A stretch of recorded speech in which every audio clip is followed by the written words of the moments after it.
Kickoffs these past 2 years have looked a little bit different in the NFL, thanks to this. This imaginary box, helpfully highlighted by the broadcast, is called the landing zone. But how does it work, and why was it implemented? First, let's break down how it works. You'll notice when you watch an NFL kickoff, teams set up a lot differently than they used to. The kicker stands alone, while his teammates line up on the opponent's 40-yard line. The majority of the kicking team lines up between the 30 and 35-yard line, and up to 2 returners position themselves in the landing zone. The landing zone is the area between the 20-yard line and the goal line, and it determines where unreturned balls are spotted, with yardages that are designed to incentivize kicking teams to kick the ball into the landing zone. There are a lot of different possible outcomes with this dynamic kickoff system, so let's go through each scenario.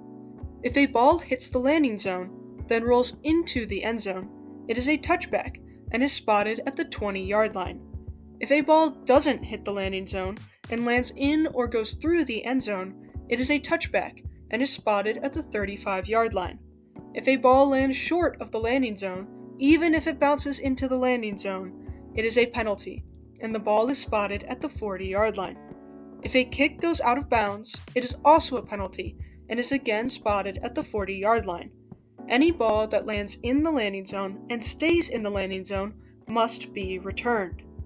The last piece of the puzzle is when players are allowed to move.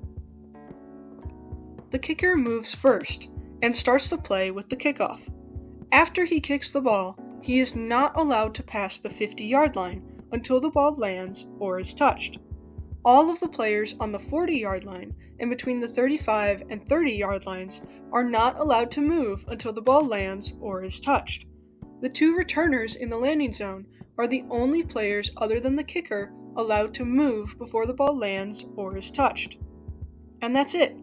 That is the NFL's dynamic kickoff. This kickoff is a lot more involved than the old kickoff system, which brings us to our second question. Why was the dynamic kickoff system implemented? The NFL claims it is for 2 reasons: to promote more returns and to resemble a typical scrimmage play by aligning players on both teams closer together and restricting movement to reduce space and speed. That second bullet point mostly explains how the play is designed to reduce injury. The NFL implemented the dynamic kickoff system because they wanted the best of both worlds: more exciting plays and less injuries. So, were they successful? A report released by the NFL at the end of the 2024 season found that the return rate increased 57%, with 7 kickoffs being returned for touchdowns. Injuries were also down, as the NFL reported a 43% reduction in concussions and the fewest lower extremity injuries on kickoffs since 2018. Other studies noted average field position and scoring drive percentage both increased between 2023 and 2024. The dynamic kickoff did successfully reduce injuries and created more exciting play through returns and an increase in scoring. Given its success, teams voted to keep it prior to the 2025 season. While the dynamic kickoff may look quite a bit different than in years past, its rare ability to both reduce injury and create excitement guarantees that it is here to stay.